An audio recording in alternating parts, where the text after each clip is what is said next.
Hello everyone, and welcome to Mr. Simplify's tutorials. In this tutorial we are looking into the psychological meaning and the concept of perception or perceptual psychology. We will look at multiple important concepts in perception, examples and popular theories on perception. At the end of this tutorial we have an interesting discussion on the impact of culture on perception. Please stay tuned to the end to participate in it through the comment section. Now, what exactly is perception? We firstly need to ask, how do we actually make sense of the world around us? How do we actually know what's real? It all actually depends on our interpretation of the world around us. Our brain gets bombarded by a substantial amount of sensory information at all times. When you're sitting down to watch this tutorial, some of the pieces of sensory information that your brain is processing are as follows. The information sent by the receptors on your skin due to the clothes you're wearing and the chair or sofa you're probably sitting on. The information produced by the retina in your eyes from your phone or your computer light. The information regarding the position of your body parts relative to one another, the information produced by the sounds in this tutorial and processed by your ears, and so on. So how do you perceive that you're actually tuned in to this tutorial? When it comes to watching this tutorial, perception is your brain translating all the sensory information associated with watching the tutorial and making a coherent experience out of it. In broad terms, perception is the process by which our brain interprets and organizes sensory information to understand the world around us and produce a meaningful experience of this world. Now, the popular Hollywood film The Matrix emphasizes reality to be nothing but electrical signals interpreted by our brains. This is exactly what perception is. Without perception, human beings or animals won't know the difference between the feeling of raindrops on our skin and the feeling of being too close to fire, or the differences between a child's laughter and a burglar pointing a knife at us. How we perceive the world has a major impact on how we interact with the world and with our survival. Perception is therefore a very important aspect of studying psychology. Let's now start understanding perception, starting with the types of perception. What are some of the ways in which we are able to perceive information around us? Below are some of the types of perception. Visual perception. This relates to our ability to interpret and use visual data received by our retinas. This can include colors, patterns, light, shape, distance, and movement, which are all needed to navigate our environment. Auditory perception. This refers to our ability to interpret and utilize sounds, words, and other auditory information. This includes us recognizing pitch, tone, rhythm, and melodies. Tactile perception. This is also called touch perception.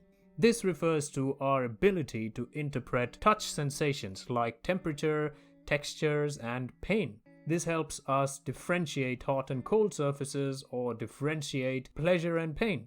Gustatory or taste perception. This refers to our ability to interpret taste information like sweetness, saltiness, sourness, etc.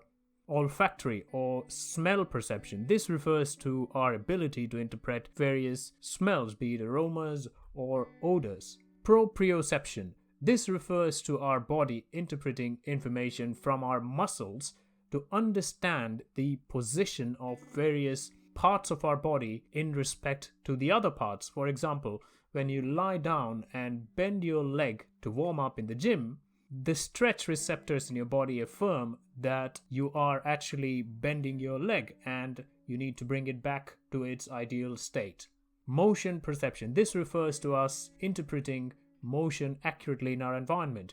This is the type of perception that would help us catch a ball thrown at us and also enables us to track objects in our path, and it stops us from colliding with objects.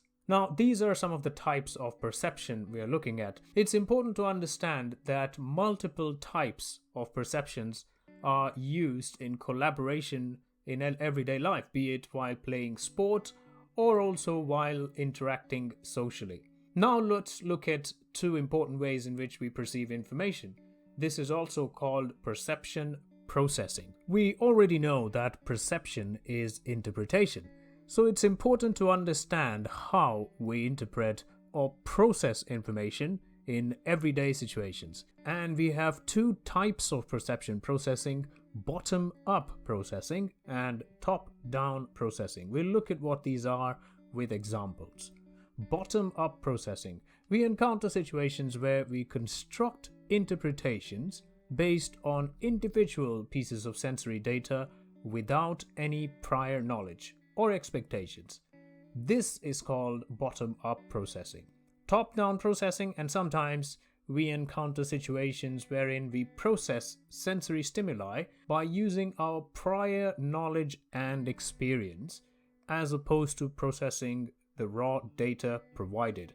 This is called top-down processing. Now, as the first example, let's assume that we are asked to proofread a page by our manager or our teacher.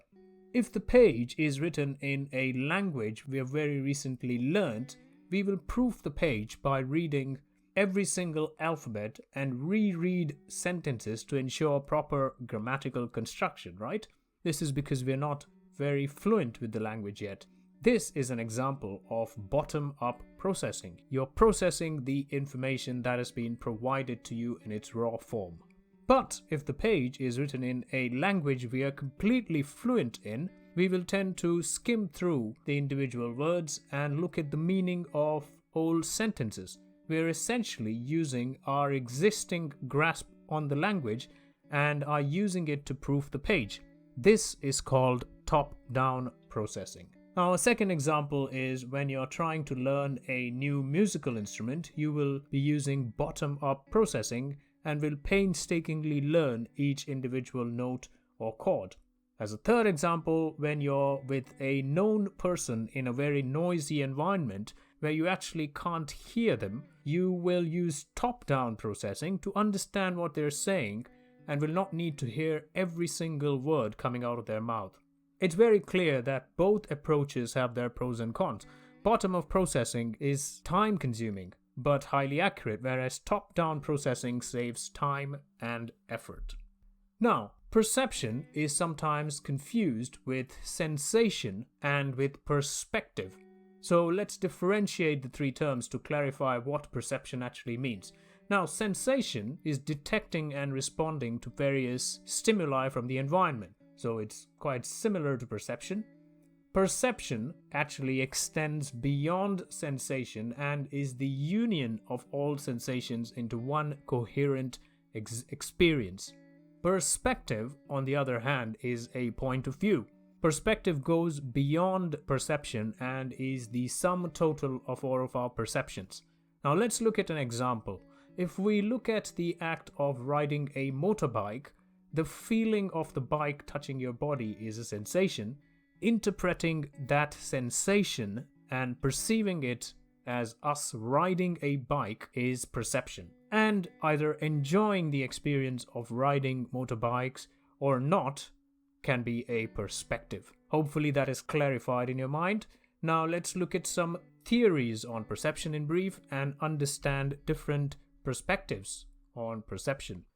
So the first theory we are looking at is from British psychology Richard Gregory, who was the author of the constructivist theory of perception, which relies on top-down processing. Now, he proposed that we process new information based primarily on prior knowledge or past experiences. According to him, 90% of the visual information we receive from our environment gets lost. Our brain therefore guesses or hypothesizes a lot of what we see based on our past experiences and constructs our perception of reality. American psychologist James Gibson proposed a theory based on bottom-up processing. He proposed that there is enough information present in our environment for us to make sense of the world around us. He stated that perception is embedded inside us by evolution, so there is no past experience involved in every single type of perception, and that perception needs no prior information. Without perception, our ancestors would not have been able to evade predators and actually survive. American psychologist Jerome Bruner was another contributor to perception theories. Now, this is separate to his theory on cognitive development, which we have also covered in this channel, and the link will be provided in the description. Now, Bruner proposed that when human beings receive stimuli from their surroundings, they follow certain information-seeking processes before they conclude on their observations. As a result of these processes, they receive cues or hints which help define their perception. These cues are unique to each individual and each object that each individual observes. When people receive familiar cues, it helps them categorize objects. The information-seeking process continues until familiar cues are received. So we continue categorizing until we receive stimuli for familiar objects. If the stimuli received are distorted and don't fit into a person's initial perception, the stimuli are ignored and forgotten. Now that we've looked at a couple of important perceptual theories, let's go on to our important discussion point of this tutorial. An interesting concept in perception is the Muller Lie Illusion, where we have two lines which appear to be of different lengths despite being identical. You can see this in the two graphics below. The first example is a two-dimensional image and the second one is a three-dimensional image. Now, a study conducted by Marshall et al. In 2003 demonstrated that not everyone sees the lines to be of different lengths, and that individuals from Western cultures are more prone to experiencing certain illusions, like the Muller Lie Illusion, than individuals from non-Western cultures. To put this to test, I would appreciate if you could use the comment section to indicate if this illusion works on you, and whether you're from the Western world or not. As far as I'm concerned, I'm certainly affected by the illusion, and there is no way I could see both lines in these graphics being the same length without using the scale, especially the 3D image that we have here. Great, I look forward to your contributions in the comments section below. I thank you very much for your attendance to this tutorial, and as always, please like this tutorial, please share this tutorial with your colleagues, your peers, your friends, etc. And most importantly, please take very good care of yourself. Thank you. Bye-bye.